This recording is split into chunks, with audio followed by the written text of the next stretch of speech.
Here's a roofing sales mistake I almost guarantee that you're making, and it's costing you $100,000 plus every single year. So if you're a roofing contractor and your sales team is capped out or you're about to be capped out and you think more reps equals more revenue, I'm gonna correct that belief in this video. And no, we're not gonna go over how you can train your people better or hire better talent. We're not gonna go over that. I've worked with hundreds of roofing companies across the United States, and I see the same mistake happening over and over again with bloated sales teams and terrible show rates, bad close rates, and just high customer acquisition costs altogether. And it's all because they think that more reps equals more revenue. So here's what we're gonna go over. First, I'm gonna go over why adding more salespeople is actually killing your profits. Then I'm gonna go over the real cost, not just their salaries, okay? And then third and final, I'm gonna show you how to actually scale these sales systems profitably. All right, so what's the mistake here then? You're probably hiring when you should be firing. You're probably thinking, my close rate with my reps, my 1 to 2 reps that I have right now is like 20 to 25%. So if I just get 3-4 more reps and they all close at 20-25%, we're doing much more revenue. So then you get stuck in this hamster wheel where you hire another rep, and then you hire another rep, and then you hire another rep, and then you wonder why your close rates are going down and your customer acquisition costs are going up. So problem number 1 is either management bloat or your management systems are off. So if you just have a sales manager or you're sales managing yourself and you kind of just have your reps and you train them here and there and you might take a look at the numbers here and then, as you're adding on more reps, your system is going to be more disorganized. There's gonna be things that slip through the cracks that you're not gonna see, and it's gonna happen as you add reps. It's gonna happen more and more often. So as you scale your team, you get more disorganized, and if you're more disorganized, things slip through the cracks, and if things slip through the cracks, your customer acquisition cost goes up and you make less money as a result. So the second problem that you're going to see as you are adding on more reps and you are continuing to scale your sales team and you don't have great systems is going to be a lot of training inefficiencies, okay? So like if, let's just say you have 1 rep, you're gonna be able to pour everything into this 1 rep. They're gonna get so much out of your training. So if you don't have the correct training systems that are accounting for scale while your team is small, as you start to add reps, you as a manager or your sales manager is going to be spread more and more and more thin with every single rep that you add on. So those reps are going to get less out of their training, therefore they're going to be less effective salespeople and you're going to make less money. Okay, so this third problem is completely monstrous if you are making this mistake. So I'll see roofers, they'll have sales reps, they're like sending out estimates, they're door knocking, they're cold calling, they're doing their follow-ups, they're also project managing, they're handling like in-office admin stuff, they're kind of a jack of all trades. And if you've heard this term, a jack of all trades is a master at none. It rings true especially for salespeople. So when you have your salespeople on board, you want to optimize them for the most revenue producing activity, which is closing deals. So if you have them doing everything at once, they're by default going to be mediocre at everything. But you want them to be excellent at closing and bringing in more revenue for the business. Problem number 4. So this one is absolutely huge as well. A lot of these are pretty big. So if you're under the impression that like more reps equals more revenue, subconsciously you're going to be rushed in getting more reps. Because like obviously as business people, we want to grow the business, right? If not, you should be. But you're under this impression like more reps equals more revenue. So let's get more reps, let's get more reps, let's get more reps. So by default, you're now hiring B, C, or even D players onto your team rather than having structures and systems in place for your business and then hiring, getting the interviews in, and then when you find an A player, you bring them on and then it adds fuel to the fire. So what do all these problems lead to? A decrease in your close rate, or what I like to call it, which is more important, is your CAC exploding. Your CAC going up crazy. So I'm gonna give you 2 scenarios. I'm just gonna break down the math for you, just give it to you plain and simple. So let's just say you're qualified cost per show. So let's just say your qualified cost per show in scenario 1, it's pretty solid. Let's just say it's like $400. Let's just say your close rate is 33%. So that would put your CAC at about, what would that be? I'm an idiot. That'd be about $1,200. And then scenario 2. So like scenario 2, this is you with a bloated sales team. Your systems are off, your training's off, your management's off. Like your systems are just off, which is where most people are at.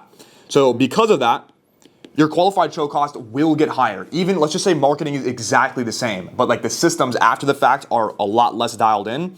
Let's just say your show cost increases to $500, which it will probably increase a lot more. I see cases all the time where it's double or triple what it should be, with the respective marketing channels, let's just say your close rate goes down. So your close rate goes down to, I almost put a dollar sign for that, geez, to 20%.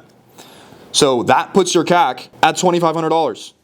So it's more than double what it is in scenario one. So this, to some of you guys, it's like, yeah, obviously, like I know how to do math, like this is pretty obvious. But I want you to understand the gravity of this.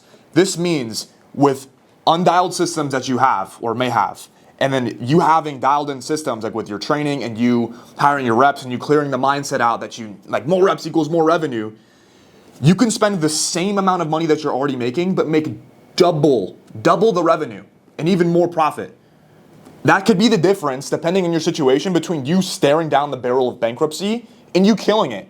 Like you absolutely killing it. So just to give you more visual representation, if you're spending $10,000 a month on your current marketing channel, so that's like $120,000 a year, and let's just say off of that, like it's not like off of referrals and like word of mouth and stuff, let's just say you're making like $700K, which is like not great, honestly, like in this industry.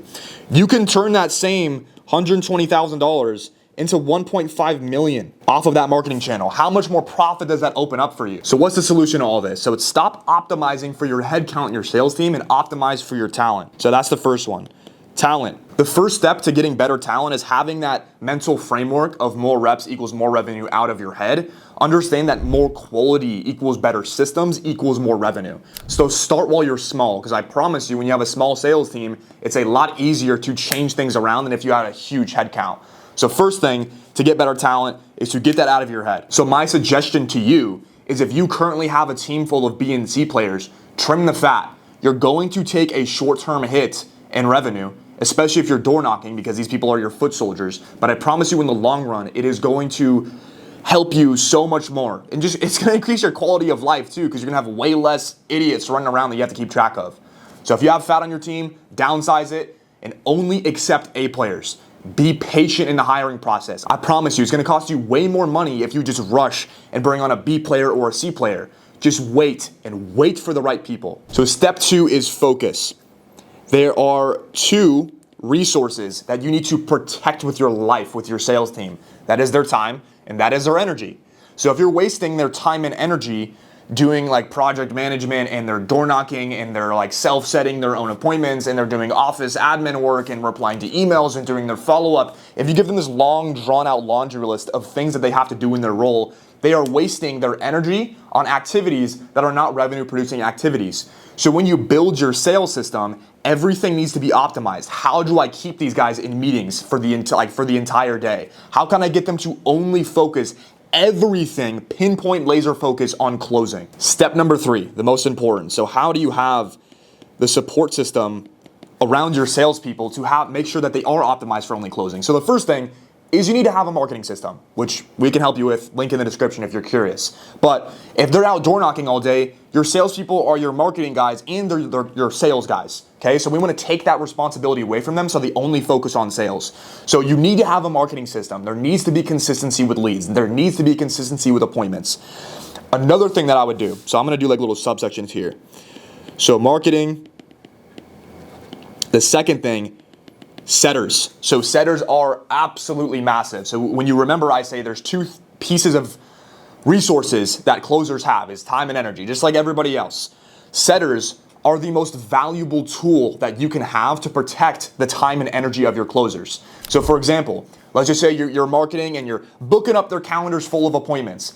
If half of these appointments are bullshit, you're gonna be sending out your salespeople, wasting time and energy going out to pointless appointments, right? So that's why we have setters in the morning. Call everybody on the closer's calendar, confirm every single appointment. If the appointment looks like it's gonna be a DQ, if you're not confident it's gonna be an opportunity for the closer, the setter needs to pull it off the calendar. If they can't make the appointment, the setter needs to understand that before the day even starts, reschedule them for a time that they can do, right? So doing things like this by mastering the calendar for efficiency, setters are a pivotal tool that you should have in place. Setters don't make sense if your closers are going out doing marketing for themselves, right? If they're going out knocking doors and yard signs and doing all that stuff, right? So setters and marketing work hand in hand.